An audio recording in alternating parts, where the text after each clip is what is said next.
joke, Sheldon. It was going to be I forgot my name. All right, we got it. Welcome to Spare Change, an evening of comedy.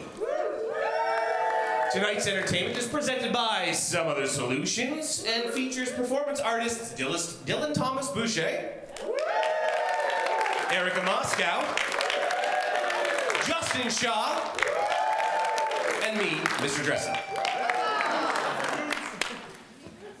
Before we get underway, I'd like to invite Some Other Solutions Executive Director, I got the script today, Jason King, to come on up and say a few words. Jason.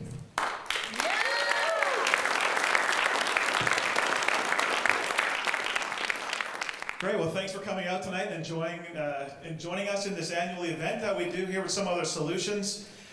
This is our annual comedy event, and I know you're in for some good times tonight, some good laughter. So sit back, relax, this is your time, and I know we're in for a good show. Just a little bit, a bit about Some Other Solutions is our mission is to empower others, individuals, to overcome life's challenges and to build their capacity in supporting others. And in doing this, we're only capable of doing this with the wonderful staff we have and all the volunteers that we have that come to work with us on a daily basis. And if you're ever interested, I have to put this plug in tonight of helping us out and coming and volunteering, come and see us. You can look up one of our volunteer coordinator, Rita. Call our office, look up our website, and we just launched a brand new website, so there's lots of good, exciting things happening, and we want you to be a part of this excitement. We just moved into a new location, so we know we have lots of great things in store, and it's with your support, and here tonight and supporting us that we're able to do this in the community of Fort McMurray, and I want to give a shout out to Suncor as well for all that they have done for us in support of this evening. So sit back, relax, and have some fun. Thank you, Jason. It literally here says, brief speech, don't let him go long. Before we begin, folks, this night has been funded by Suncor through the Suncor Community Investors Grant, so thank you for making this night possible. Also, a major shout out to our friends in the back, Shaw TV, who are going to be filming all this comedic nonsense you'll be seeing on stage tonight. Tonight's fun does not just include comedy.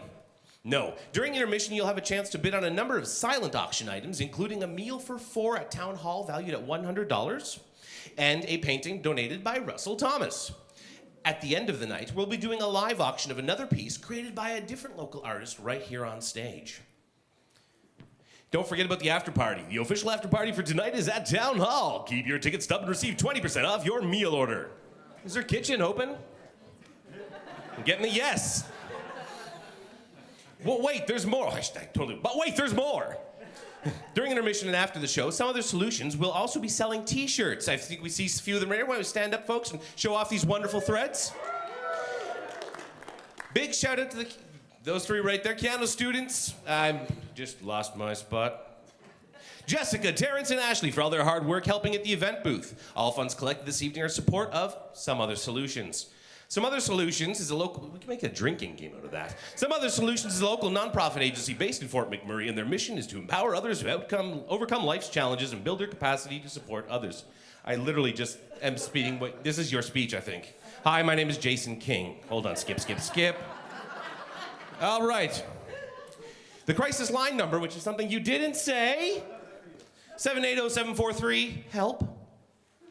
743-4357 or 1-800-551-3801, 565-3801. Who's ready to support an important cause and have some fun? I can get off script. Do I need this? No. Camera folks, do I need this? I'm getting told I need this. Wow. All right. I did some research today, and I found a really interesting stat. 1 in 5 Canadians will be affected this year by some form of mental health emergency. How many people here came with a group of 5 or more? Just watch who drives, okay? I actually have been diagnosed with adult-onset ADHD. This, thankfully, is a mental health condition that can be treated with stimulants. Let that sink in for a moment. Stimulants. We have 3 main symptoms of ADHD, and that's inattention, hyperactivity, and impulsivity. From inattention, I'll wander off, and I'll often look at not leave tasks completely. For example, when I'm looking up a statistic that 1 in 5 Canadians will have a mental health crisis this year, and 3 o'clock this morning, I'm like, did you know that Joe Pesci had an album as a child? Little Joe Sure Can Sing, 1968, AMI Records, check it out. Then we end up with hyperactivity, and that's in adults is often associated with pacing on stage or in person, or that guy who does this when he sits down at the table, right? I've got that in spades. Trust me, being on a long road trip or flight with me is entertaining. And finally, the impulsivity. The impulsivity component of it, I don't do too bad at, unless we're talking online shopping. Amazon and Visa send me Christmas cards. So, these can, when unmedicated, result in something like me becoming a 300-pound terrier trying to get loose off his lead at the dog park, right? I'm like, hey, look, that lady's wearing orange. Did you know that peanut butter, chunky peanut butter, is actually laziness by the company? Because, you know what? Someone said, hey, let's make sure that our customers' mouths do the work. Yeah, that'll work. I used to be really bitter in love, but then, I found out pineapple juice cures everything. And you know what? I think you would be really good at identifying UFOs if you were just really, really bad at knowing about flying objects.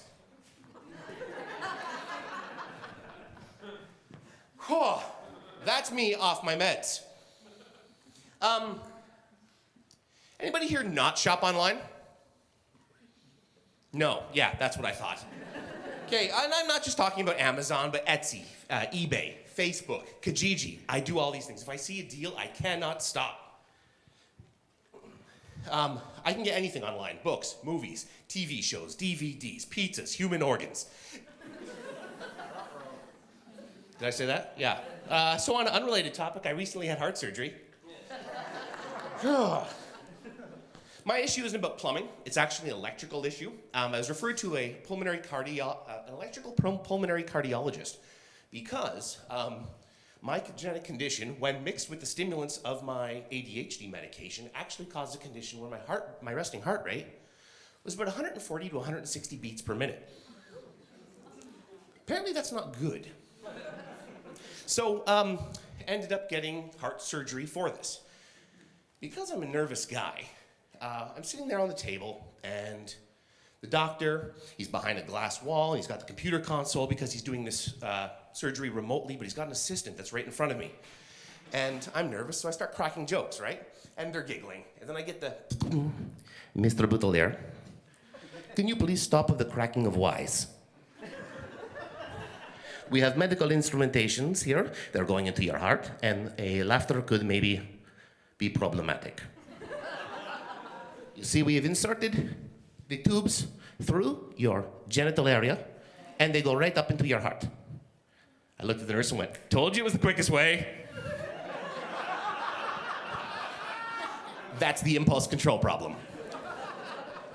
Afterwards, there's not a heck of a lot to do when you're hooked up to machines and lying on a hospital table, so you whip out the phone, pop open the laptop, and you're hitting up social media, right? Anybody here hear of Facebook? No? You will. It's going to be big, trust me. On Facebook these days, I'm not getting a lot of stuff from my friends' feed that I was before. A lot of articles now, a lot of BuzzFeed, a lot of top 10 this, top 10 that. And I was really interested. I started looking at stuff for narcissism and top 10 signs that your boss is a narcissist. Okay, yeah. Read through that. How to spot a narcissist on a first date. All right, yeah. Now I'm worried. So I look for, how do I know if I'm a narcissist? I couldn't find nothing. What about me? Ads on Facebook are getting really targeted as well. I saw this ad the other day and I clicked on it. I thought it was for a really hot XXX porn link. Turns out it was just a place I could buy shirts in my size. Free shipping, what do you think? I missed that, Sheldon. Thank you, sir. A good buddy of mine, he actually posted an update on Facebook the other day. He proudly posted, no more drugs. And you know what? It had 35, 40 likes by the time I got to it. A few minutes later, it was well over 100. Along with a lot of comments from his extended family saying, good for you. Today is the first day of the rest of your life, and you will not regret this decision. They thought he was actually quitting. I know the guy, and he was just telling us, I've got no more drugs. Don't worry, he's good now, though. My grandmother joined Facebook, and she's 93, and this is interesting, and she's that old person that every single person knows on Facebook. She signs her post at the bottom with, yours truly, Yvonne. like it's a formal letter. And she'll message Walmart Canada being like, your stock boy Jason was very pleasant to me today. Status update. R. The letter R. Not even capitalized. My grandmother, folks. And because she's got a bit of a hearing impediment, it actually works well for us because she chats over Facebook Messenger. So she's great at typing. She's getting really good. But the problem is she loves that thumbs up. She thinks it's like an acknowledgement of seeing a message. So I'll get a lot from her, like, Dave, are you there?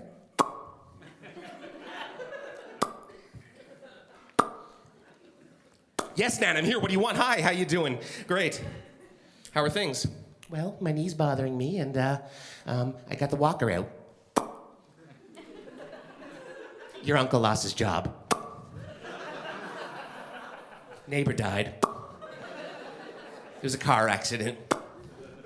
Closed casket funeral. Nobody showed up.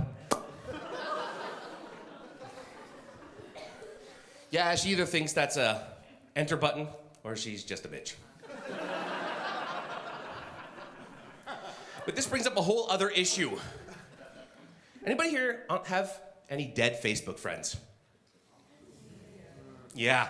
What do you do, right? This is awkward. Right? My problem is specifically when I'm inviting them to events. Like, what do? Do you invite them? Do you not invite them? Does this make you a good friend or a bad friend? I mean, you know they're not going to, you hope they're not going to show up, right? So, I mean, I picture this as the modern haunting. You know, I'm setting up a Super Bowl Sunday event. I'm going to invite all the guys over, and, you know, I just can't say no to Brian. Click, yeah. Everyone comes over, the chili's on, the pre-game's happening, you know. Next thing you know, you hear, the lights start to flicker. Everyone breathes out. You can see the mist rising. Boom, boom, boom.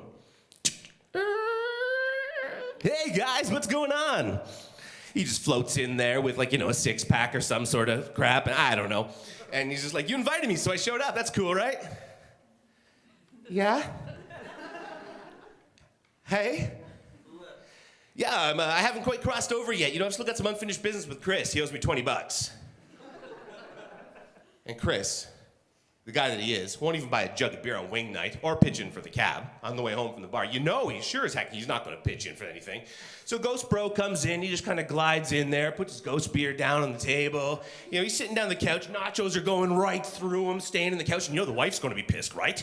Because that's time for coming out. Beer, open up, chug, splash, right? Totally out of it. And then you're like, just Chris, man, come on, Chris, give him the $20 and let him go. You're his unfinished business, right? But Chris wouldn't even pay up the guy at the time he stood in front of a train and wouldn't leave when it was coming. That was also a closed casket funeral. Come to think of it, I may know where to get a heart after all. We're going to bring on our first comic, Dylan Thomas-Bouchier, but before I do that, I'm going to leave you with some parting words.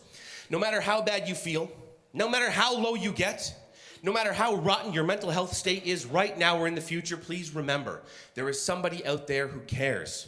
There is somebody out there who has always listened to you, saved every memory, remembers every single photo, and will remind you of every happy moment that you've ever had. And that person is Mark Zuckerberg. Thank you, guys. My name is David Boutilier, and I'll be back. Dylan Thomas-Bouchier.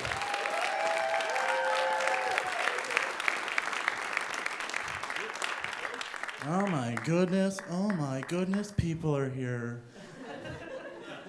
$25 well spent. Goodbye, everybody. No, give him a show. My name is Dylan Thomas-Bouchier, and yes, that does mean my father is Russell Thomas the painter. And now I will answer the most important question. Yes, I have seen him naked. He has a good personality.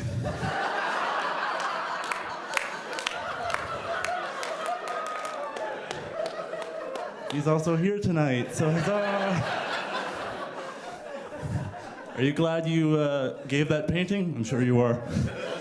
I have a young sister now. She's 2 years old, so there's that big age gap, and I feel like a father, and it's really weird. It's like there's blood here, and I feel like your dad. What's going on? But, so it's great, because, like, she's, you know, a baby, and she's cute and gross, because she's also a baby. And I also have that, like, brotherly jealousy, and I'm like, I love you, but the brotherly instincts were kicking in, and you're terrible. But, you know, she's great, you know, but, like, I realized, like, when I was growing up, my mom would always say, oh, you were a great baby. You never, like, cried, you never complained, you were so good, and they're like, I never had any problems. And then as soon as this baby comes, and she's like, oh, you were terrible. Like she's bad, but like, oh, you wouldn't just shut up. And I'm like, oh, thanks, Mom. The ugly truth is here. But I mean, fair enough. It's like, now I'm an anxious teen, so I'm sure I was a great kid. And I'm like, but you know, it's great, because it's like, cool. I set the bar low for you, kid. So you better not trip over it, or else you've got problems. And then, but then my mom will like, she'll like double back, and it's like, oh no, you were great, and I did so good. And it's like, Mom, I was watching Family Guy at 8 years old, so, and that stayed. So I don't know about, you wouldn't let me watch Barney, but Peter Griffin was fine. Yeah, sure. I just had a theater audition for a theater school, and I went to Edmonton, and I returned today. So, you know, yeah, give me the approval that they won't.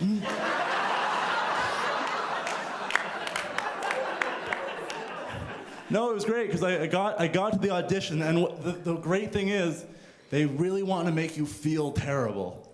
So you walk in, and they put you in a studio with everyone else that's auditioning. And you just have to stand there and be like, we're competing against each other. What makes you terrible? I want to find it out so that I don't do that. Right? And so I walk in, there's like 9 other people, and they're like, and I'm like watching them, I'm like, cool, you're just out of high school. I can tell, because you're like me. You're like, you have no experience in this, but you feel like you're great. And then, there's the university grad that's been doing this for 4 years and still hasn't got it. Cool. I see that your future is bright. And then there's Mr. Frozen in the back just sitting there like, I'm great. I will never know that guy's name, because he just sits there and he's like, I'm up, cool, you know? I feel like you were the most realistic, so good for you, sir. So yeah, you're sitting in there, and it's like a holding tank, and you're going in one by one. And because my name ends with a T, I gotta go second last. Hooray! Because like I'm, you know, it's a great feeling. You're full of a room of anxious teens. That's a recipe for a wonderful disaster. And then like you're sitting there, and you're like, oh, I feel great. I feel so good. And like, I end up talking to my legs like, we're fine. And they're like, I don't want to listen to you anymore. We're not fine. Like, God. But really, if anything, that experience taught me that if you give anxious teens a platform, it's a really great mess. And just like tonight, you give an anxious teen 5 minutes, and you pay $25. Thank you, everyone. Good night. Dylan Thomas-Bouchier. You know, we're all sitting back there, right? We're biting our hands, trying not to laugh. So if you hear anything coming from the wings, it's because we're immature.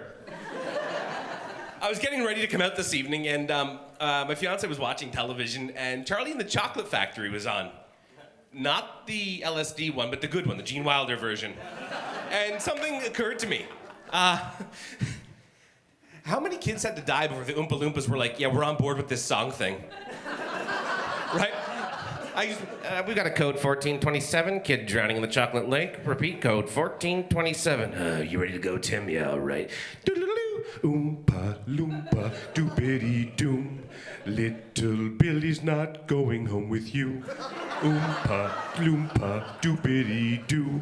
Here is some money, sign this, you can't sue.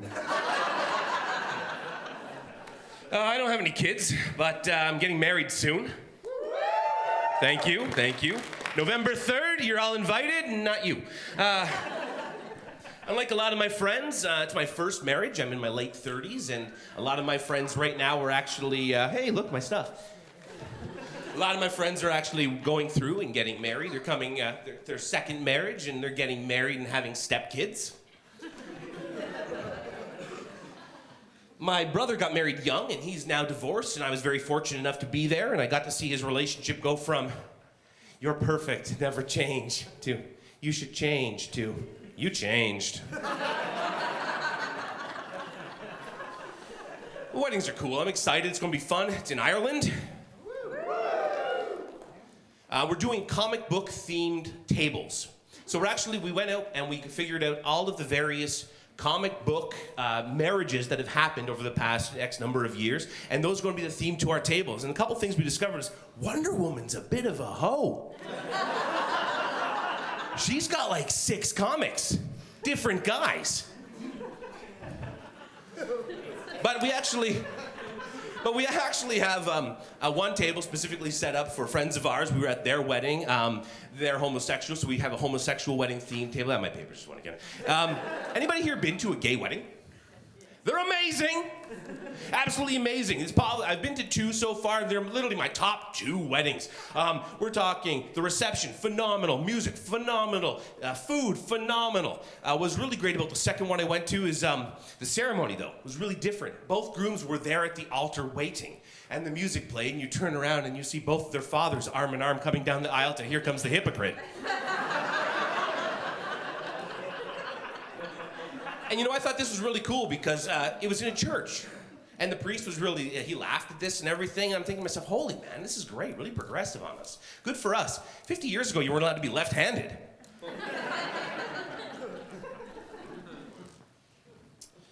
I've got a good friend who's expecting soon. It's her second kid. And she's done it all before. She knows the drill. She's got the nursery set up. She's got all the clothes picked out. And she knows the gender now. Boy. But before this happened, I went up to her and I said, what do you want, a boy or a girl? What would be your preference? And of course, her answer was, I don't care as long as it's healthy. I didn't ask you that. Of course you want your kid to be healthy. I have not once gone up to a woman and been like, you know what? I really like a kid with rickets. Kids today. I don't know what kids are going to do when I have kids and they grow up, right? Because by that time, you're going to be able to get married to a potted plant, and your kids will end up looking like Kardashians. And divorce will just be eliminated completely because you'll just ghost your existing family, use Tinder 2.0, and you'll find a robotic jar of mayonnaise that really gets you as a person. And that's, I think, why they call them Generation Z, because after this one, we're done. Ladies and gentlemen, Erica Moeskau.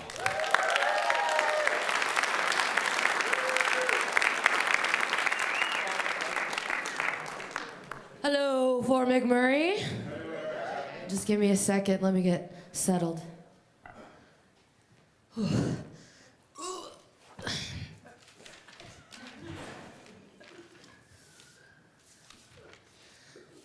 Now for my next trick. Okay. Hello, everybody. Super excited to be here. I'll start by addressing the elephant in the room. That's me. I'm pretty sure that I weigh more now than your opening act, Dylan, and your headliner, Justin, combined at the moment. Justin asked me to do 20 minutes. I was like, I don't even think I can go 20 minutes right now without having to pee, so I'll do my best. As you can tell, I'm pregnant. There are some positives of being pregnant. I don't have to hold my gut in. It's a big plus. I'm really enjoying that. I'm about 7 months. I've been getting this a lot. Oh, soon? I'm like, why do you say that? Don't ask a pregnant lady soon. Like, I love when people backtrack. I'm like, I feel like a tank. Like, no, you're glowing. I'm pretty sure glowing came from someone who said growing and then backtracked real quick. It's like, no, glowing. That's what I meant. I meant you look like you're glowing. Round of applause. Who was here for the last comedy fundraiser for Some Other Solutions? Just a couple of you? Don't be shy. I won't come over and talk to you. Just try. Well, last year I did a joke about how it's really hard to run looking sexy with a bag of dog poop for, those dog parents out there.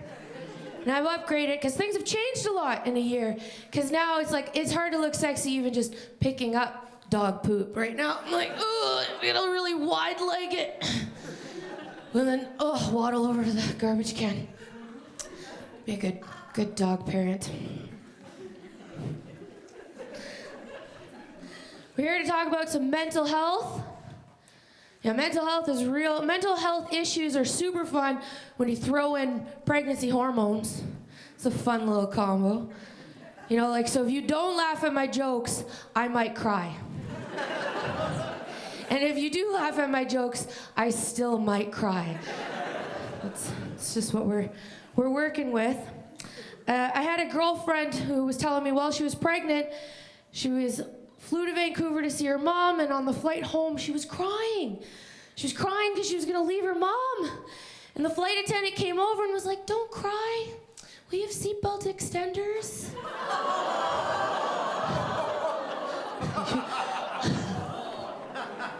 I would have been a very angry pregnant lady. My work actually, we were doing some training in Edmonton, and they were like, "Do you want to go?" I was like, "No. I do not want to go and squeeze all this into a seat. I have a hard enough time just, feeling a little chubby. I swear, it's packing a lot of booty. It could be carrying triplets. 1, 2, 3. Show up for training. They're like, "Why won't Erica stop crying?" I'm like, "They had to give her a seatbelt extender. Don't ask." Really, really awkward. When I was in college, I had to turn down a trip. We were supposed to go to New York. And this was my first real experience with having a full-blown anxiety attack. We got together, we're talking about the itinerary and what we were gonna spend our money on. And I was like, I can't do it. No reason, just I can't, no.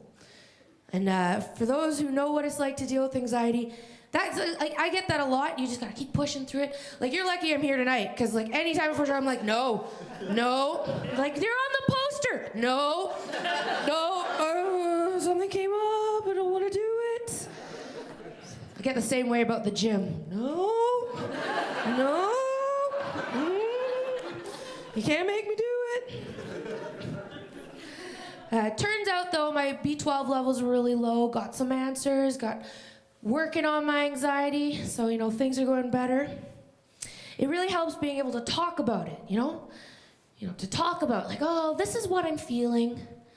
I know guys, you're like, I don't want to talk about feelings. Whenever I'm like, what are you feeling? My boyfriend's like,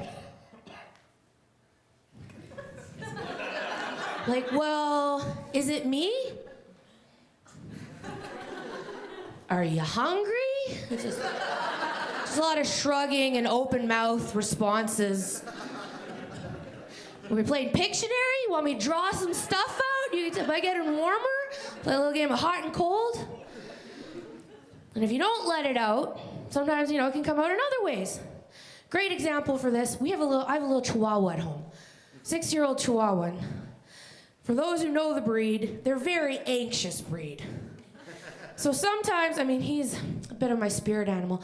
Like, you want to go for a walk? Just loses it. You're like, what is that? Are you choking? I'm like, okay, I take it you don't want to go for a walk. Calm down. Here's a cookie. Jeez.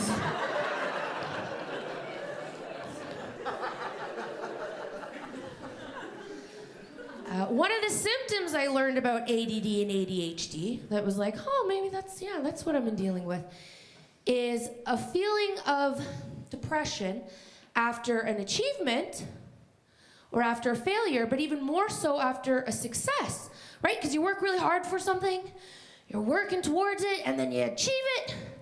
You're like, now what? And I mean, I don't mean to jump to conclusions, but I'm kind of preparing myself for that in, postpartum. Spend 9 months baking something, and it comes out, and you're like, that wasn't so glamorous. I'm really tired. Does this thing have an off switch? Poops a lot, so I've been told. So I'm trying to brace myself, People are all like, oh my God, are you excited? I'm like, for which part? Like the evacuation? Like if that wasn't a trigger word already.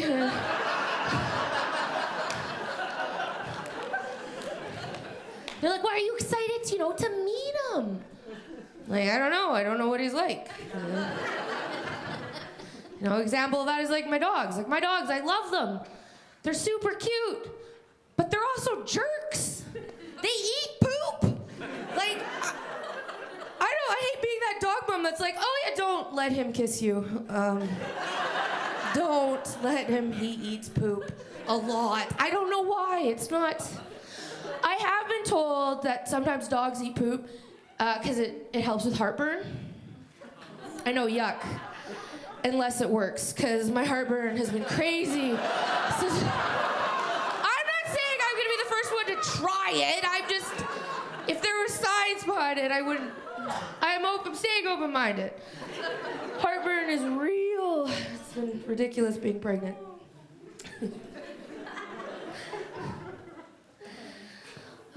I feel like, hey, give me a second to have a drink here.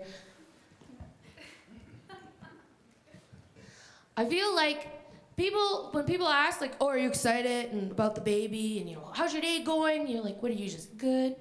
Just give nice, fluffy answers. Because happiness is like the new politically correct. You're not allowed to be anything but good. People don't want to hear when I'm like, how's the pregnancy? I'm like, it sucks. Like, I can't put socks on by myself right now.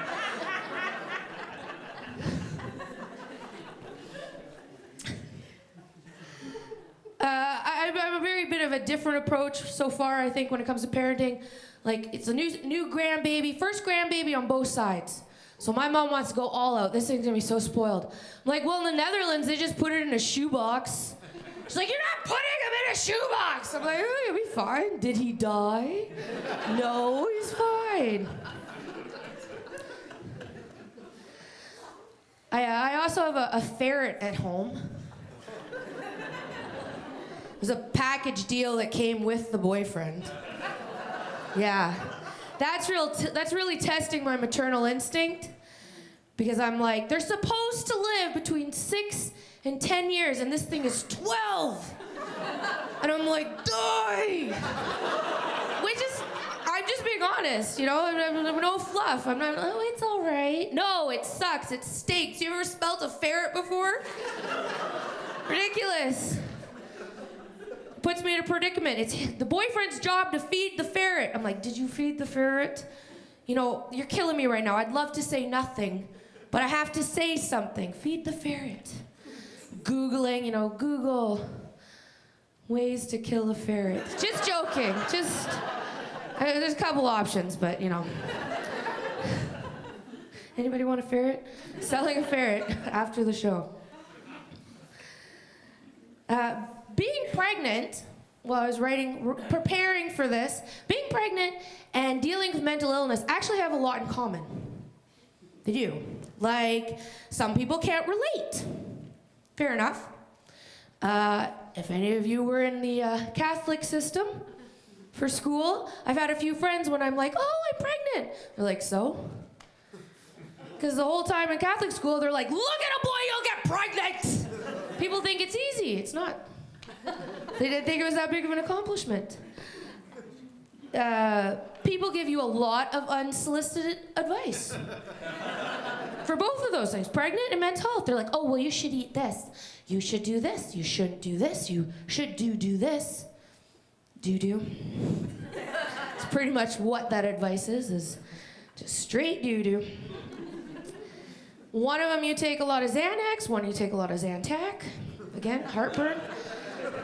You mix up those words, people start to look at me crazy. I'm like, well, whatever, the other one then. That's one of them. You're not supposed to drink while dealing with either of those two things. I know I'm actually been having dreams where I'm drinking. We're being honest. I miss drinking. I miss drinking a lot. If you're out there at intermission, have a drink for me. God bless you. My first dream where I was drinking, and you know when you tell your dog, you're like, hey, what are you eating? And they eat it faster? I was drinking, and then in the dream was like, wait a minute, you're pregnant. It was like, downed it. It was amazing. Mental health, being pregnant, sometimes comes with a low libido. Yeah, I feel really bad for the boyfriend right now. It's up there with one of those chores like watering the plants. I'm like, have I watered the plants this week? When's the last time I watered the plants? I'm like, not interested in your shrubbery. No.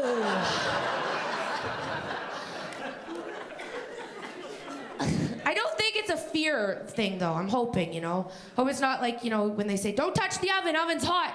And then you touch the oven, you're like, oh, that sucked. Now I'm scared. I'm like, I don't want to touch that oven. No, thank you. Pregnant, mental health illness issues, sleep a lot, both of them. That could be one of the symptoms. Eat a lot. That could be one of the symptoms. I have I call it nephew of a puppy. And when we lived with him, he ate everything in the house. And I thought it was a great example of like, I do the same thing when I'm depressed, You know you shouldn't eat that entire cake, but you're like, I haven't been on a walk in a week. Eat the whole cake. He knows, he's like, I shouldn't eat these shoes, but I'm so bored. Eating whatever you can get a hold of. Peeing in a cup. I don't know if that's for mental health. When you're pregnant, though, you do a lot of peeing in cups. If anybody works on site, it should be like #sitelife/Prego life, because I feel your pain. Once a month, like, can you pee in this cup? I'm like, pardon me, sir? No. Real offended. I have been eating a lot since I've been pregnant. I put on 60 pounds before I got pregnant, so I can't blame the baby entirely. But I'm going to. Because I can't do both. I can't be pregnant and on a diet. Because I'm already like, I'm pregnant. I don't want to on top of that be like, here's a salad. That sucks. Nobody wants a salad and to be pregnant. Been watching a lot of 600-Pound Life. I know, that's horrible, it's horrible. Makes me feel good, though. And there's some good tips. Washcloth on a stick, done. You don't know you need it till you need it, okay? I'm just saying.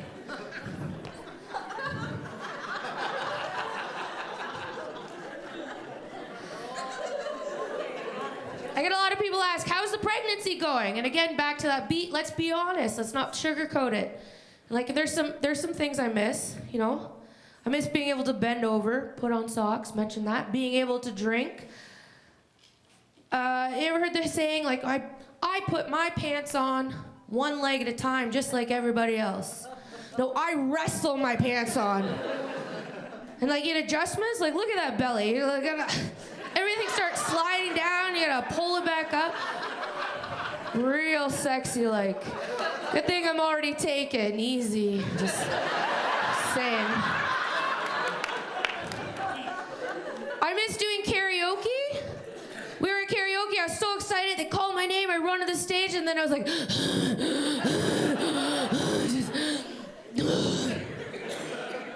I miss dancing.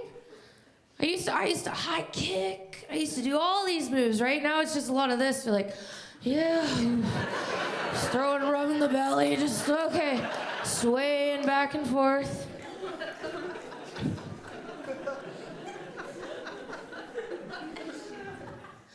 I will say, I'll leave on this, one more joke and then a plug for you. There is one positive of another positive being pregnant, and that's it has been nice to be like blame your anxiety on something. Because there's some nights where I'll be like, yeah, I'm good, and then I get home and I'm like, you're about to start dispensing drinks. Take a page from the Chihuahua, freaking out. I don't want to dispense drinks. Yes, that's what's happening. You're about to evacuate a baby. No! Whew. Okay, well, here's the plug. If you guys thought I was good here, you should see me at an 18+ show, I'm just saying. PG, not my forte, but we kept it clean. I'm so happy to see so many of you out here. It's such a great cause, supporting local comedy, supporting a great local non-for-profit that does amazing things. I have a Mother's Day comedy show coming up May 5th. Again, like I said, it'll be 18+, so it'll be a lot more graphic. You'll enjoy it, I promise. So that's it. Thank you, everybody. I'm Erica Moeskau. Erica Moeskau, ladies and gentlemen. At this time, we will be going for a 20-minute intermission.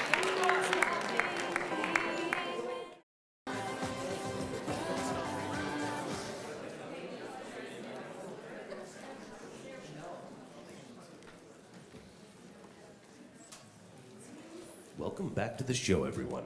Before we get started with the final act, we have just one more announcement. Unfortunately, ladies and gentlemen, in tonight's performance of Spare Change, the role of Justin Shaw will be played by Justin Shaw. Enjoy the show.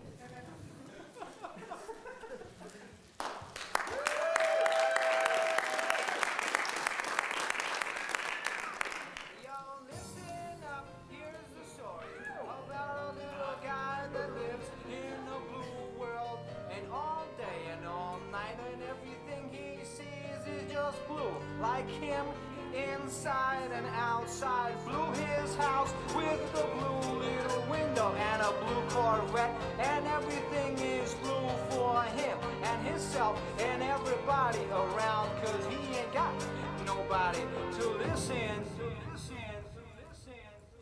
I'm blue, I've been need, I've been dying, I've been need, I've been dying, I've been need, I've been dying, I've been need, I've been dying, I've been need, I've been dying.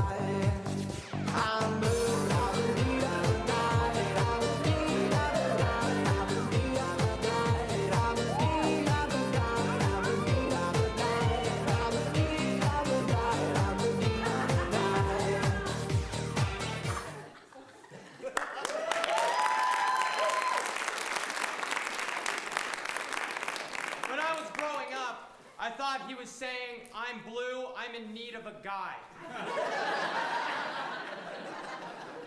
Imagine, if you will, a 12-year-old boy at his first junior high dance, hoping against hope he would have his first kiss that night, and there he is on the dance floor, fist pumping like there's no tomorrow, screaming, I'm blue, I'm in need of a guy.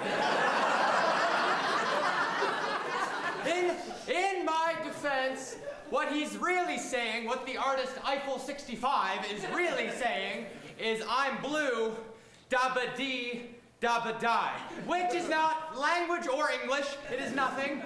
My 12-year-old brain was simply trying to comprehend this song.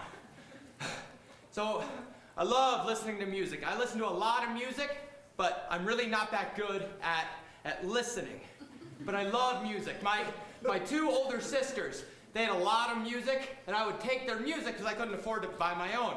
Some boys, they would inherit their older brothers' hand-me-down sweaters. Not me. I inherited my older sister's hand-me-down Alanis Morissette. Yeah, it was great. My oldest sister, Miranda, she had a lot of really emotional, like sappy love songs, a lot of breakup songs. She was going through like a lot of breakups. She had some relationship issues. It's genetic.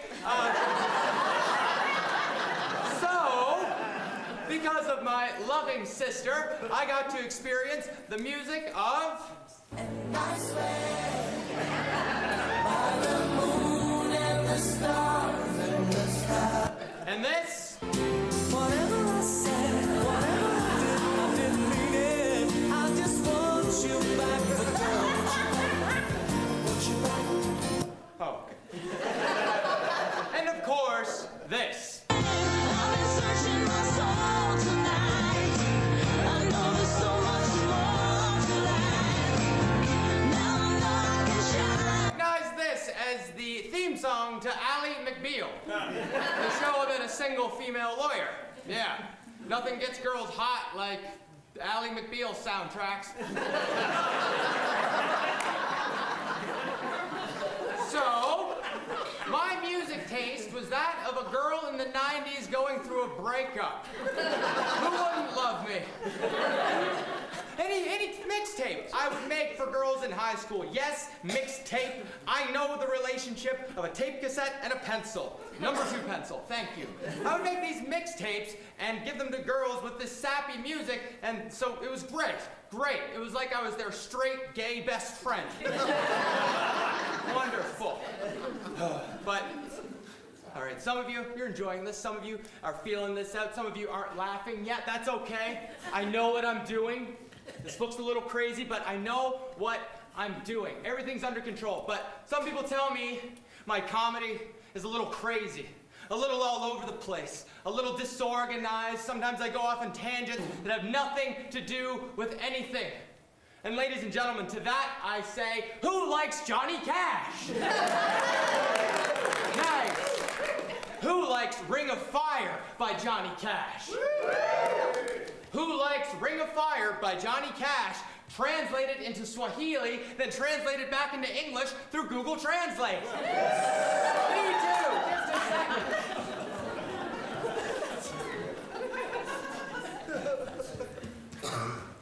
All right. Are we ready? Yeah. Okay, get ready for this.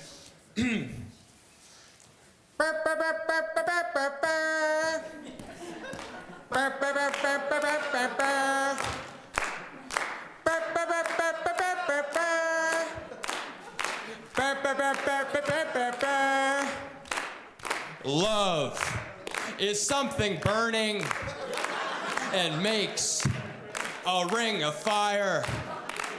Struggled by wild desires, I fell into a fiery ring. I fell into a fiery furnace. I went down, down, down, and the fire went up, and it burns, burns, burns. A little girl, a fiery ring. The taste of love is good when hearts like ours meet. I fell for you as a child. Oh, but the fire was mad. I fell into a fiery furnace. Everyone, I'm down, down, down. But the flames went up and burns, burns, burns. A little girl, a fiery ring. Thank you.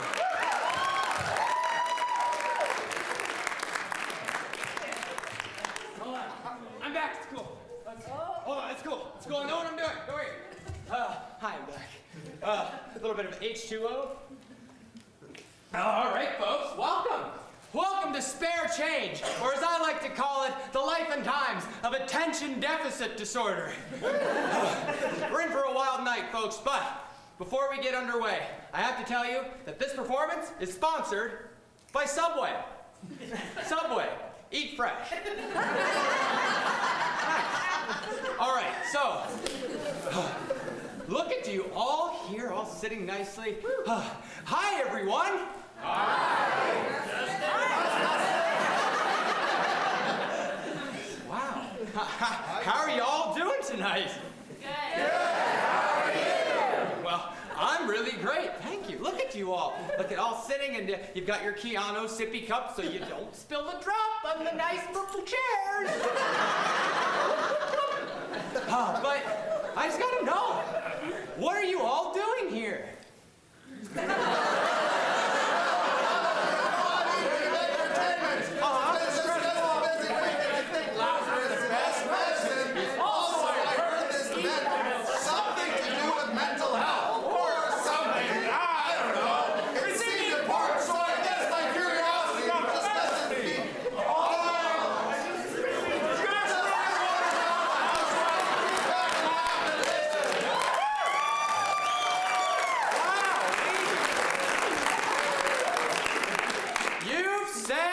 Mouthful. Okay, you don't have to keep up with this shtick anymore. This show has more shtick than you can shake a stick at. It's nuts. But you touched on a really good point about mental health. People say that humor, the healing power of humor, it can be really empowering. Now, I don't believe that the healing power of humor lies solely in the hands of the comedian. I think it lies in something much, much deeper, much more interesting. Because really, comedians, we're not that interesting. We're not that different from regular people. We're no different from regular people. We're no more special than other people. And me, I don't think I'm that interesting at all. Quite frankly, everything I tell you tonight has no basis more reliable than my own meandering existence. And on that note, folks, your tickets are non-refundable. So, who am I? My name is Justin Shaw. I come from Prince Edward Island. Canada's smallest province, and it has a long and proud history of making absolutely no sense. I got my very first job in Cardigan, Prince Edward Island, working as a lawnmower for Canada's smallest library. That is an extreme close-up. That's actual size. On an unrelated note, ladies and gentlemen, PEI also has Canada's highest illiteracy rate.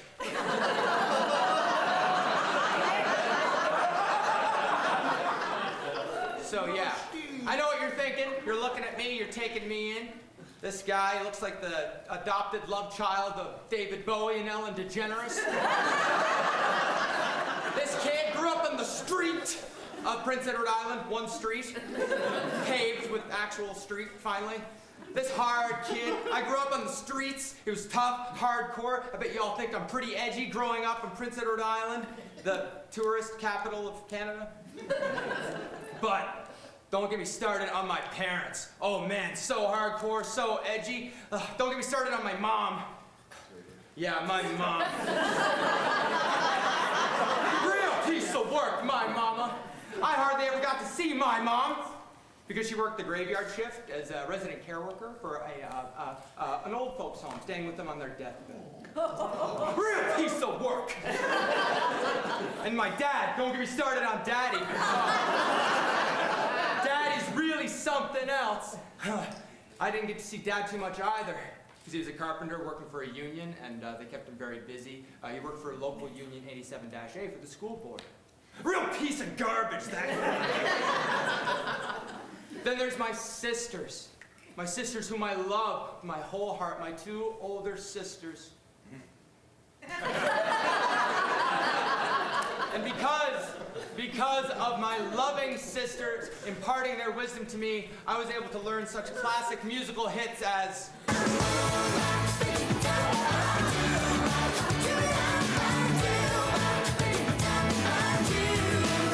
Okay. It's fine. So, I love my family, though. I'm kidding. I love my parents. I get along great with them. My dad was an excellent father. He had a powerful vocabulary, though. He swore so much, and he taught me a lot of interesting words. I remember when I was 6 years old, I was playing Super Nintendo. I was playing Mario with my dad because no one else would play with me. Thank you for the pity laugh. So my dad, we'd be playing Mario together, and he wasn't very good at it, so every time Mario would die, he would shout, "Oh, you son of a whore!" 6 years old.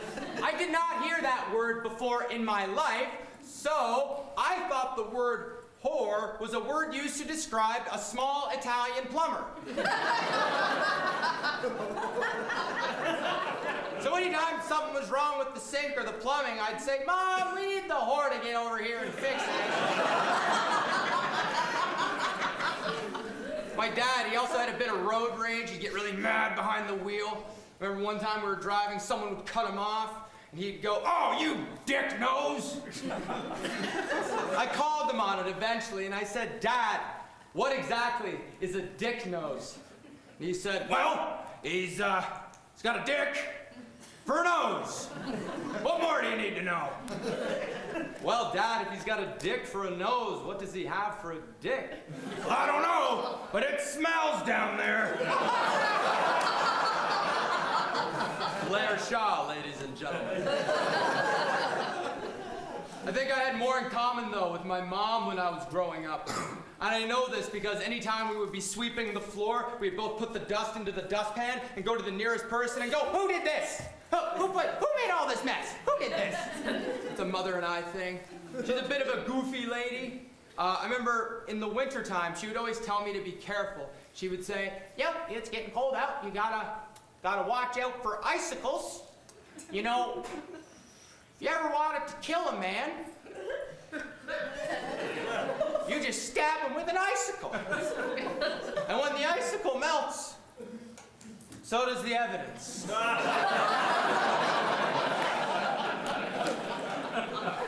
I learned a valuable lesson that winter. Don't trust icicles. Also, don't trust Mom. My mom, she's pretty cool. She got me a baseball hat for Christmas. "Oh, I bet you'd look cool in that."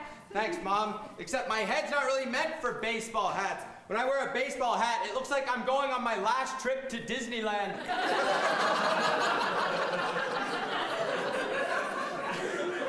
It's a small world, for the price of 1 cup of coffee. Yeah, no. But my mom, I got my mom a Christmas present too, because as you do. I got her a smartphone. It was her first time using a smartphone ever in her whole entire life. She didn't quite know how to use it. She downloaded the Facebook app, and she doesn't quite know how to make Facebook statuses quite yet. She writes statuses like they're Post-it notes. So she'll post, "OMG, had to go out and buy some milk again. Your father drank it all. LOL, love Cheryl." Signs every status, "Love Cheryl." Never says love to me, but puts it on Facebook. Then gets mad when I don't like her statuses. Yeah, thanks. But then her phone, also, she doesn't know how to use the security feature very well. So she'll have it in her pocket, and she'll accidentally pocket dial me because she doesn't have it locked. And I'll say, "Mom, you got to put the security on your phone. You keep pocket dialing me." But she misunderstands, and she calls it booty calling. Then she goes and makes a Facebook status about it and says, "OMG, accidentally booty called my son again. LOL, love you." Real piece of work. Water is good.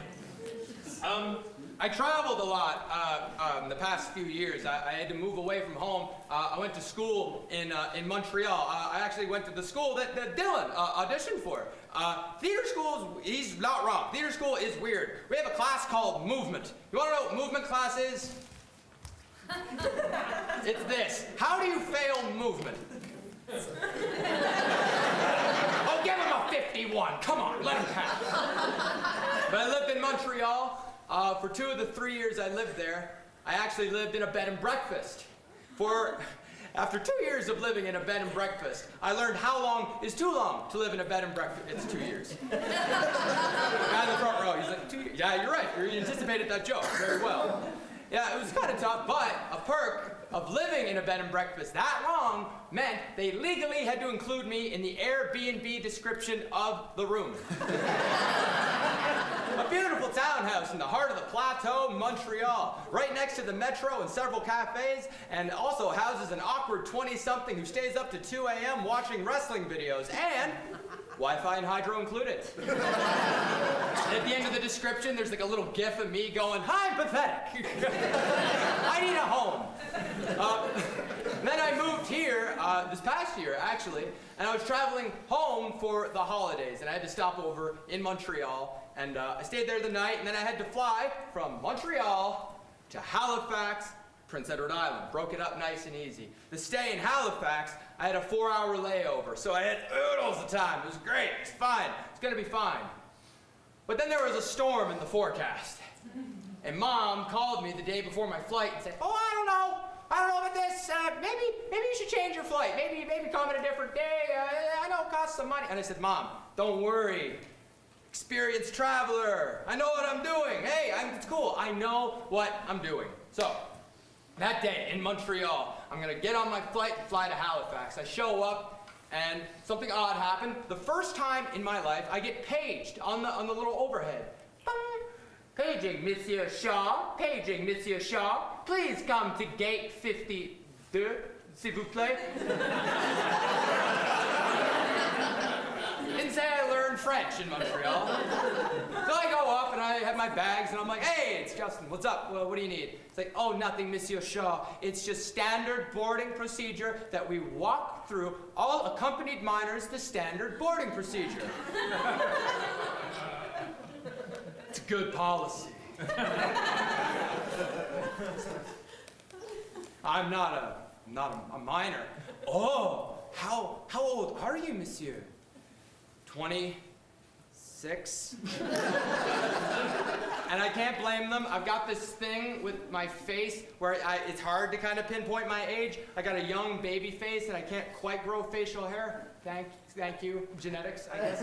But I also have a receding hairline. So it looks like I'm going through puberty and a divorce at the same time. "Hey, Justin, they're playing Eiffel 65. You want to come dance?" "No, I got to worry about my alimony payment." Hard times. So there was an hour delay, which is fine. Still got oodles of time. 3 hours left. 3 hours left. So I get on the airplane eventually. It's like, all right, cool, we're ready. And you know what you do in an airplane? You watch a movie, right? You watch a movie, a garbage movie you don't really care about. You watch it for laughs. So I put on Captain Underpants. Ha ha, I'm hilarious. I'm gonna watch Captain Underpants on the airplane. I put it on. I'm like, we'll be flying before you know it. It's a 90-minute flight, nice and simple. We're at halfway through the movie. Haven't left the tarmac yet, no announcements, and I'm starting to get feeling a little weird. It starts to snow, starting to panic a little bit. I'm like, okay, it'll be cool, we'll fly eventually. And then we finished the movie. 90 minutes of the movie, I know the whole arc of Captain Underpants, and so I'm sitting there panicking. I'm like, okay, another movie. We'll watch one more movie. So I put on Logan, the Marvel superhero movie. For those of you who are familiar with Captain Underpants and Logan, both superhero films, but if you know the thematic tone, I started happy Captain Underpants. Like, oh, I don't want to die. Logan, really frustrated. And we made it through the entire movie. No announcement. Haven't left yet. And I said, well, all right, screw it. Put on the Lord of the Rings trilogy. Why not? Because if I make it to Mount Mordor before I make it to Halifax, I'm going to write a strongly worded letter to Air Canada. So finally, we take off. We're flying, and we land. Finally, we land in Halifax. And is there a delay? No, there's no delay. My flight's happening now. Finally, I've landed in Halifax, and I hear, for the second time in my life, I hear my voice, my name, being called out through a voice on the pager. Paging Mr. Shaw, paging Mr. Shaw. Your flight's about to leave in a couple minutes, you idiot. Please come down to gate 55. And I don't know if you said that, but I heard gate 55, and I look behind me. Gate 5, for those of you doing math and keeping score at home, that's 50 gates I have to jaunt. Now, I say jaunt waddle is more appropriate. I was wearing skinny jeans and I was sitting for 3 hours, so movement wasn't a great thing. So I'm waddling, but I've got my bags and I've got my backpack and a little wheelie thing, but I'm not using either of them because I'm panicking. I'm not using them for their intended use. I'm carrying them both. I'm carrying as I'm waddling, and then eventually my bag rips open and out flies my hair gel. No! I had to sneak that past security. So it flies away, and I can only think what the people watching me must be thinking. Wow, that unaccompanied minor sure looks crazy. What's he gonna do without his hair gel, hon? Well, I go, and I see it's gate 55. I make it, I drop my bags, and I pull out my passport, I pull out my boarding pass and say, I'm here! And the lady with the headset says, actually, this is just the clearance desk. You need to go down a set of stairs and down the hallway, and then they'll let you on the plane. There's a door, someone will let you in. I said, great, pick up the bags. And I go again, and I'm going, losing breath this time. And I go, and then I get to the door. And I see the window. Outside the window, there's the plane, my plane home. And I open the door. It's locked. They've already locked the gate. I see the window, surely someone has to see me. So I get to the edge of the window, and I do like Dennis Hoffman in the friggin' Graduate, and I start banging on the glass, and I'm banging, and I'm banging, and I'm banging, and I'm saying, please let me on, you gotta let me home, please, please. And then suddenly, a man dressed as a pilot, I refuse to acknowledge him as a true pilot. A true pilot would have been way more helpful. Comes in, does there seem to be a problem here, sir? Oh, no problem, sir. I'm just waving goodbye to the airplane that I'm supposed to be on. Oh, if you have a problem, maybe go back up to your security desk then, maybe. Yeah, thanks, Jack. Grab my bags. And at this time, I'm rehearsing what I need to say because I want to be coherent. I'm thinking, okay, you sent me down to the door, it was locked. Can you please send someone down to unlock the door to let me on my plane? Please. What I actually said was, door no open. No open, door no open. And she's on her headset and goes, why are you here? I just sent someone down to unlock the door. You gotta go back. So I go back down this thing. And I get to the gate and I see the lady looking chipper as anything, a little too chipper. She's opening the door and goes, wow, you're a little late there, bud. And I said, a wizard is never late. You're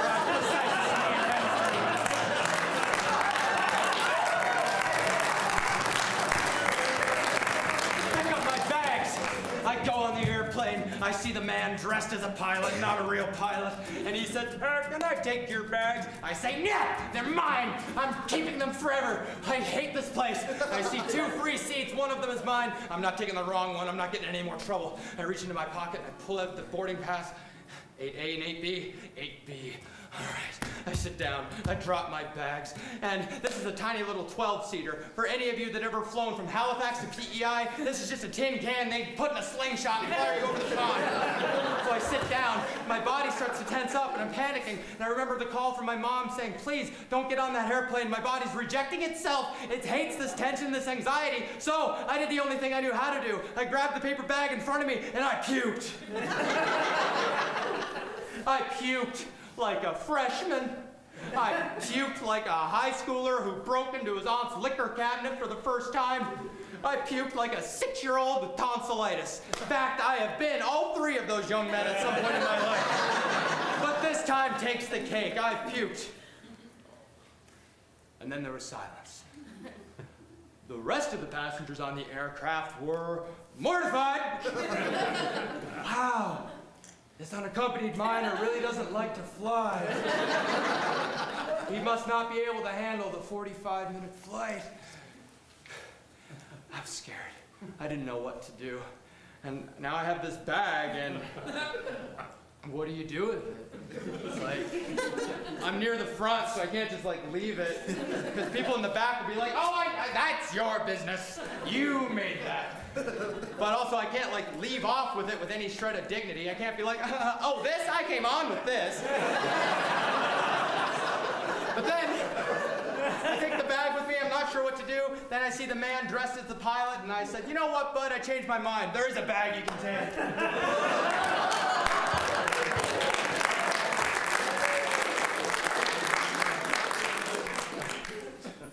so I'm single. Anyone here on a date tonight? Anyone date night? Date night? Quiet. You raise your hand so tentatively, sir. No, good for you. It's good to be dating. It's fun, so I hear. It's nice. Look, you're good, man. You're a catch. I wouldn't call myself a catch. I think I'm more of a snag. I told that joke one time, and a woman came up to me at the end of the show, and she said, no, dear, no, you're not a snag or a catch. You're something in between. You're a snatch.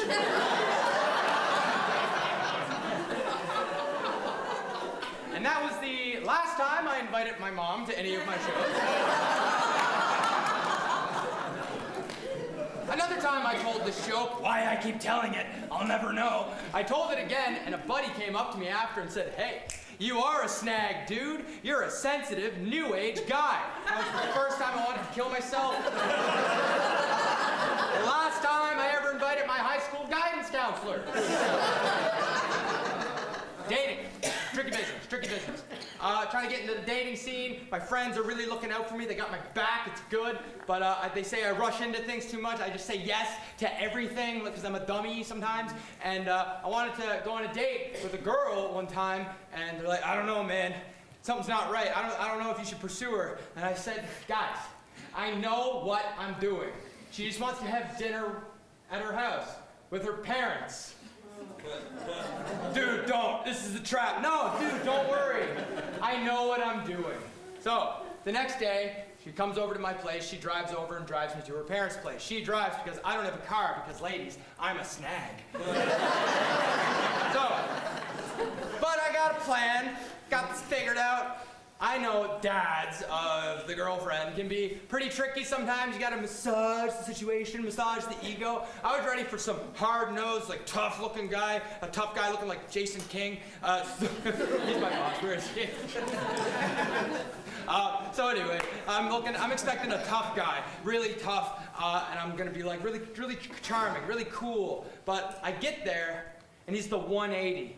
He's like super friendly, like super in my face about it too, like one of those dads that's like, hey, how you doing? You must be the boyfriend. Always laughing, never smiling. Don't know how it works. And so he decides to give me a tour of the house. And I'm getting panicked because he's being so friendly. So we take a tour of the living room. We see the billiards room. We go upstairs, check out some of the bedroom, come downstairs, check out the kitchen. Then we see the rumpus room. Then we laugh for 5 minutes at the word rumpus room. And then he ends the tour with the dining room, which is right next to the bathroom. And to me, I don't like having where I eat be near where I do my business. I like to have total privacy. It's a fortress of solitude when I go to the bathroom. I don't even use public restrooms. And when I do, I always wait until it's totally empty. And if I go into a stall and I hear someone come in, even if I'm going, I freeze. I'm like mid-prairie dog, and I'm just like, no. I will not stop. I will wait. I will wait my time. I don't care. Use the hand dryer. I don't care. So, dining room, bathroom, and I have to ask. I'm like, hey, Dad. I say, hey, Dad, why is the dining room next to the bathroom? And he says, well, if something went on in there, something went wrong, I just have to go in and get you out. What the hell does that mean? I said, thanks. Why am I laughing? Sit down, and I'm just here, and I'm panicking. My friends told me this would happen. I'm getting this anxious feeling. My stomach's starting to well up in knots. I don't know what to do. I'm panicking. I'm scared. And then eventually, all this anxiety starts to manifest itself into a nasty, a lower intestine.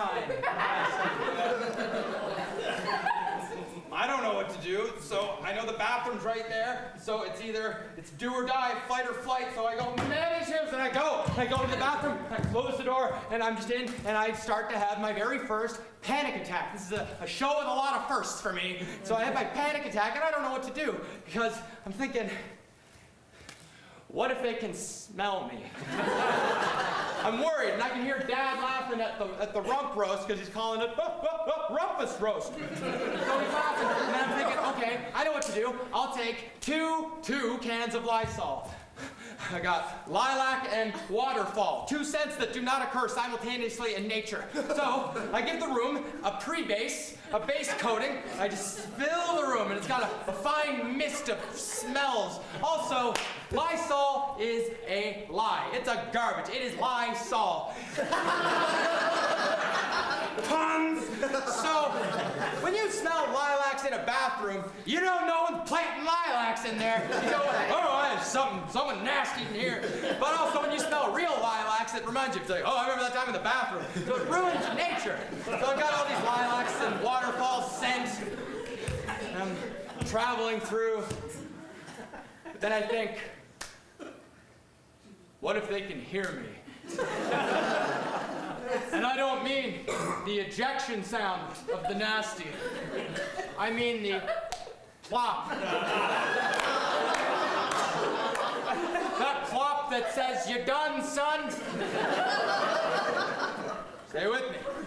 So, being a lover, not a thinker, I thought of an idea. I'm gonna take some paper, make a little nest, put it in the toilet. Nay, said the logic, not in the toilet, beside the toilet, on the ground. So, I lower myself. I'm putting it in front of me for theatrical purposes. So I'm squatting. My plan, ladies and gentlemen, is to nasty into the nesty, pick it up, hush it away. So, I'm in this vulnerable position. Couldn't help but think of the movie Armageddon. You know that movie, like the asteroid hitting Earth? Not because I was hoping against hope that an asteroid 3 times the size of Texas would come colliding into planet Earth, putting an end to my misery. I was thinking of that scene in Armageddon with Ben Affleck and Liv Tyler, where they're having their last night on Earth. And she says, "Do you think anyone on Earth is doing exactly what we're doing?"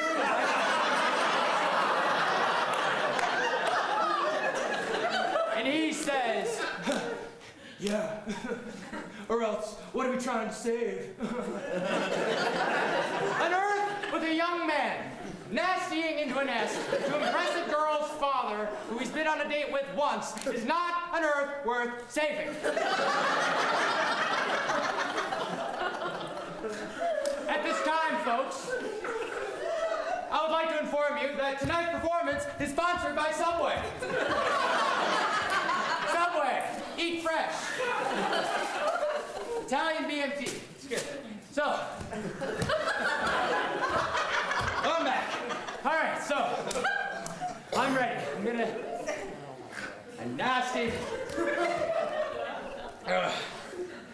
I look down like God on the 7th day, looking down at his most perfect creation.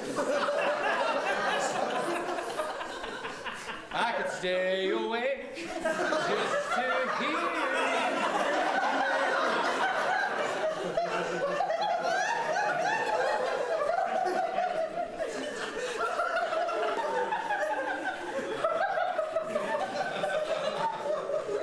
This is where the story gets weird.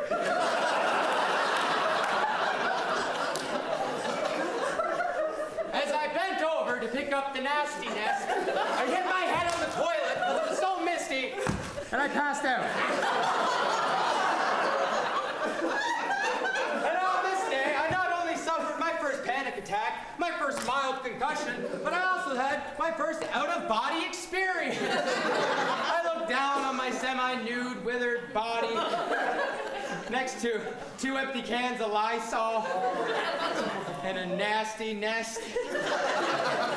My regret, ladies and gentlemen, wasn't all of this or even taking off my pants in front of all of you. It was that from all of this, I forgot to lock the door.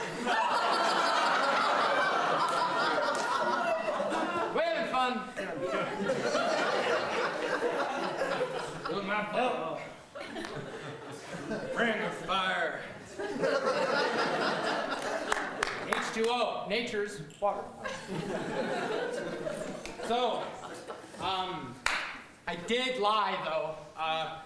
I don't have attention deficit disorder. I just said that to get your attention and to be kind of loud and erratic, like to justify why I was being so loud and spontaneous and kind of crazy, all those voices. But the truth is I don't have attention deficit disorder. I did all that because I don't think I'm that interesting of a person. I don't have attention deficit disorder, but the truth is, this past year, I did start going to counseling for depression. No, don't worry about it. I'm here, aren't I? No, not in the business for clapter. No thank you. After going to my session, I realized just how big of a deal it wasn't. And what was remarkable about it is it's just taking care of yourself, and it's a lot like going to the dentist, I find. You gotta make a phone call to make it happen. It's covered by my EFAP. I don't like going, really. It's kind of annoying. You can't really lie while you're there. Have you been flossing? Yes. Are you going to bed on time and not staying up to 2 a.m. watching wrestling videos? Yes. But I do think that dentists, they do take a certain pride in their work. They're really hoarding it over people because I think they can be really condescending because they don't get to look in people's mouths all the time, a couple times a day, but they're like, oh, this is my time. So they just really soak it in. So I'm there, he's checking me out, and he goes, wow, you got a lot of debris in there. You got a lot of debris. Look at all that debris. All that debris. Debris. Debris. Debris. Stop saying debris. I'm not eating gyprock. Then I go to counseling and it's like, wow, you got an awful lot of debris in there. No, it's fun. It's taking care of myself, and I'm realizing that in my life I don't listen well. I didn't listen to my mom, and that led me to this crazy incident on an airplane. I didn't listen to my friends, and that led me to a crazy incident in a bathroom. And I didn't listen to myself. I thought I was going crazy. And it was tough. And the people say we need to talk about mental health. We need to make noise for mental health. We need to stand up for mental health. We need to talk about mental health. Talk. Everybody's talking. But if everybody's talking, who's listening is what I wonder. And we look at things like #BellLet'sTalk, and it's a great marketing campaign, but that's just it. It's marketing. And I know that because you would say something different if it was #McDonald's Let's Talk, or #Burger King Let's Talk, or #Subway Let's Talk. Subway, eat fresh. Don't you hate when brands insert themselves into entertainment?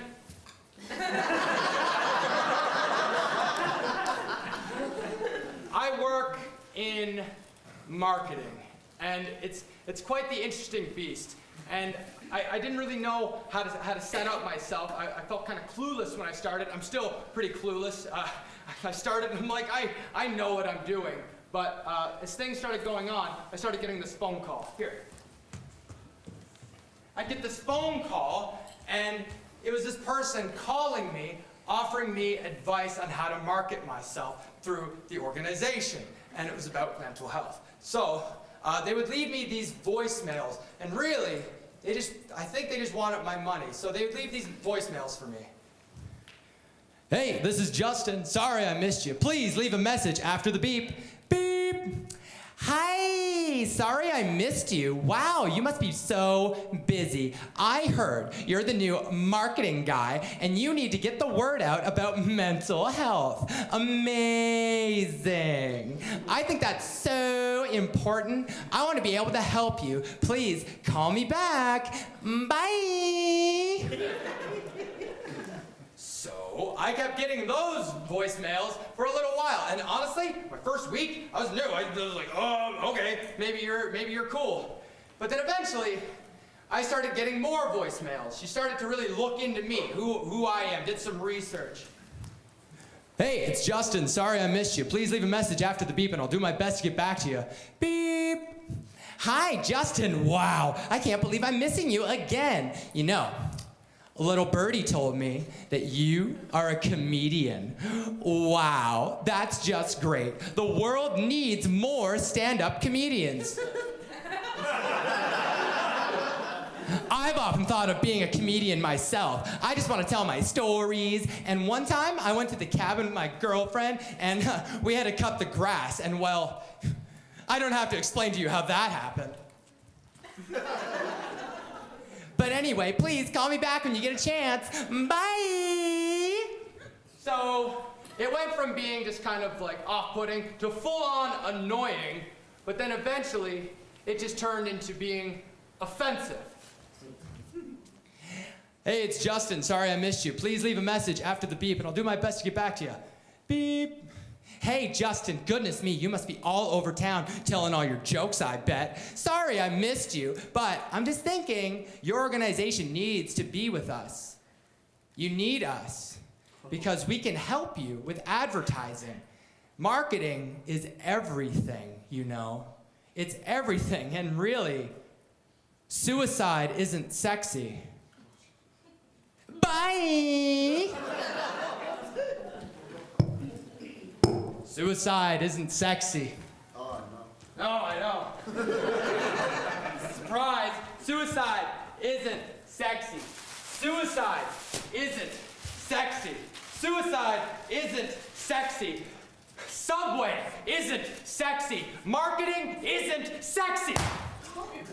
Nothing about that is sexy. It's not about being sexy. It's about being honest with yourself, listening to yourself, listening to those around you. We can talk, but when do we listen? I was gonna eat that.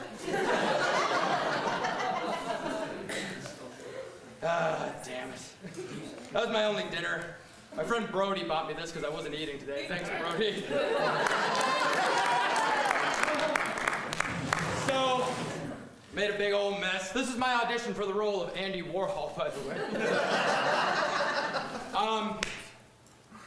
Can I tell one more story? Yeah.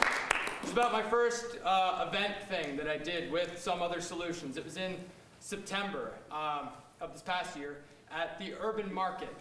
And at this event, I was just giving out information, just like, oh, here you go, have a nice day. But they warned me, because I was new, they said, be careful, you might run into some characters. There's some interesting people in the streets of Fort McMurray. I'm like, okay then. So I met a few of them and giving out these flyers and this info. And this man approached me. And I assumed he was homeless, and that was wrong of me. Because people assume I'm homeless based on the way I dress sometimes. There's a thin line between being homeless and being a hipster. I was waiting for the bus one time, sitting on the curb, and I made $4.18. Someone had pennies. It was amazing. But anyway, I see this gentleman. I assumed he was homeless. And he came up, and he seemed a little upset. It was hot. Maybe the weather was getting to him. And he was talking about these mental health organizations that they weren't helping him. They weren't doing these things. They were saying, oh, they didn't help me, and the hospitals didn't help me. And I was just thinking, okay, now he's gonna come after me. What's he gonna say? What's it gonna be, buddy? Please, like, okay, I'm ready. What's it gonna be? And he said, what can I do to help you? I assumed the worst of this person because I judged him based on his appearance and I wasn't ready to listen to him. I said, you know what, buddy? What do you got? What's up? He said, well, I paint. I suppose I could paint you something, maybe raffle it off or something for the kids. said, you know what, buddy? Here, give us a call. Do whatever you need. A few days later, I gave him my boss's number, not mine, because delegate. He asked me, he's like, do you give my number to somebody? They were saying something about a painting. You met them at the plaza, and I'm like, okay, don't worry, it's cool. I just thought, you know what? What could it hurt just to listen to this guy? He just told me his story, and he wanted to give a painting. I thought it was remarkable that he had all these struggles, but he wanted to reach out to us to help other people. So maybe it could help him if we let him help us. And so a few weeks later, we go to an event, and it's great. Lots of people, lots of dignitaries making speeches, good stuff. It's good. Then he shows up, wearing the same outfit I saw him in several weeks before, and he's got his service dog with him, and he comes by, and I'm thinking, uh-oh, I have not returned this call. I did not make any effort to reach out. This is it, I'm done. I'm still pretty new, so I'm panicking. And so I do the, I don't see you, kind of waddle.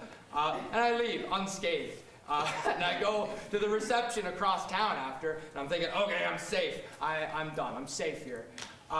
But then he shows up there. He's still got his dog, and people are eating, and then he shows up, he gets his plate, and I'm thinking, okay, if he sees me, I don't know what's gonna happen. Didn't return his call.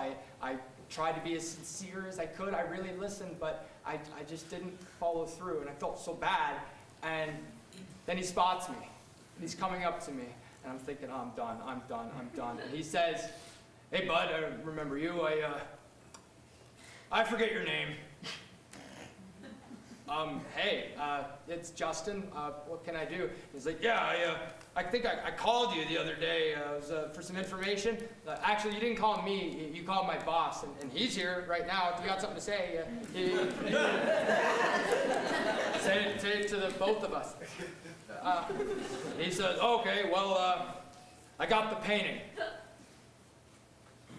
We went outside, and he had this painting ready for us. And he gave it to us that day, and he said, I don't care what you do with it, just make sure it goes to the kids. And I'm thinking, this thing is worth its weight in gold, not because of the acrylic or because of the canvas it's painted on, but because of everything, the story, the generosity. For one moment, I actually listened to somebody, and this is what you get, this is outstanding. And I held on to this every day for 8 months. I kept this in my office, and I looked at it every day, and I had no idea how to reach people, how I could share this story. But I know if you can make people laugh, you can make them listen. So I have this painting, and it needs to go home tonight. It needs to have a home tonight. So we're going to have a live auction right now. Get out your wallet. Dave Boutilier.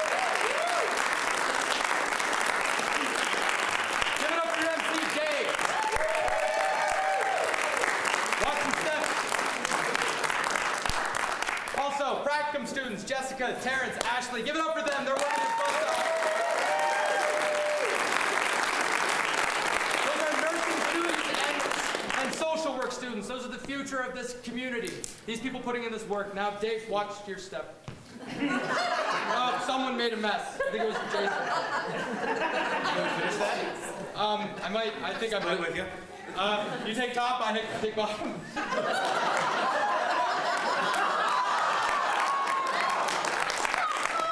So anyway, folks, here's the piece.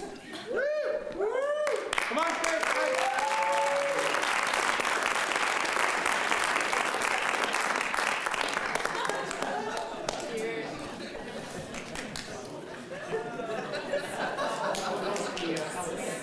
There's carbs in that. There's carbs in that. Okay. Carbo loading. CrossFit. Okay, folks, we're going to start this auction off for this lovely piece that is literally worth its weight in gold, because when we weighed it, I did put my hand on the scale. And we're going to start this auction piece off at $1. We got $1 in the room, $1 in the room, $1 in the room, $1, $2, $100. Got $100 right here on the stage, $100 for the junior input, 100. Looking for two, got one, got two, got two, looking for four, got two, looking for four, boom, four, spotted up there, four, got four, looking for five, four, got five, looking for four, got five, looking for four, got five, looking for four, got five, 5, we got 5. Your hit. 5, we're looking for 6. 5, 6, 5, 6, 5, 6, 5, 6. We got 6 in the back. 6, we got 6, looking for 8. 8, 8, 8, we got 8, looking for 1. 1K, Nice. 1,000, or $1,000, $1,000, tag. I'm getting commission, right? $1,000 we are up to, folks. It's right now, it's a 2-player game.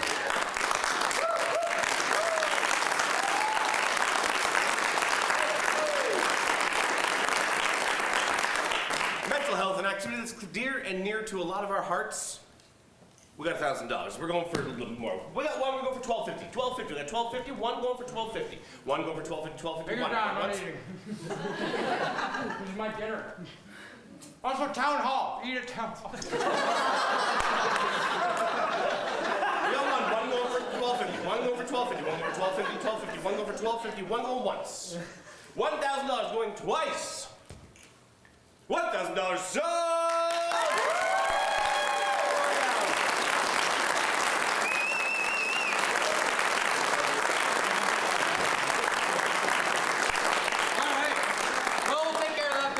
The show, I guess you guys can take that away. Hold on, hand it. Yeah. Get a photo.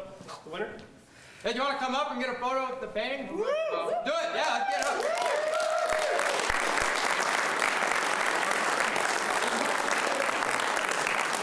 I think Alan Roberts is cleaning this up.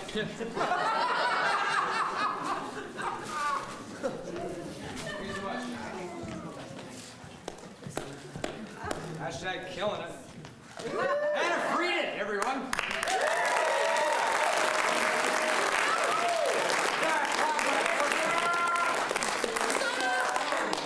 Yeah, okay, it's fine. It's my mom. It's my art. Sorry. It's art sucks. Yeah, art sucks.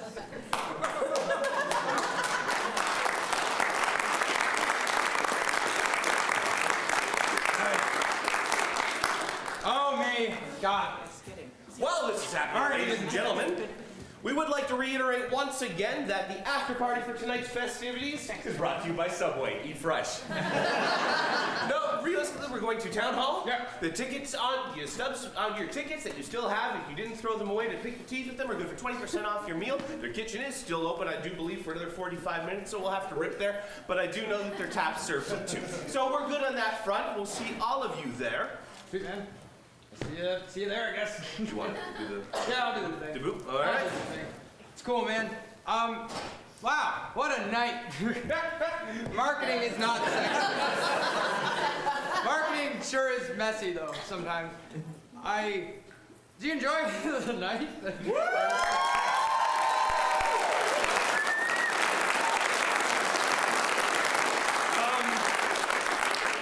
So, we've experienced a lot together here tonight. Yeah. Puked in front of you. I took off my pants in front of you. I made one hell of a mess here, too. Wasn't planning. Nasty. Nasty. It's the nasty. It will be. Give it 8 hours. So, we have experienced a lot together based on everything I've said, everything I didn't say, and everything I wish I said. And if there's one essence of truth you can take with you and you go home tonight, folks, please, let it be that I have no idea what I'm doing. Thank you.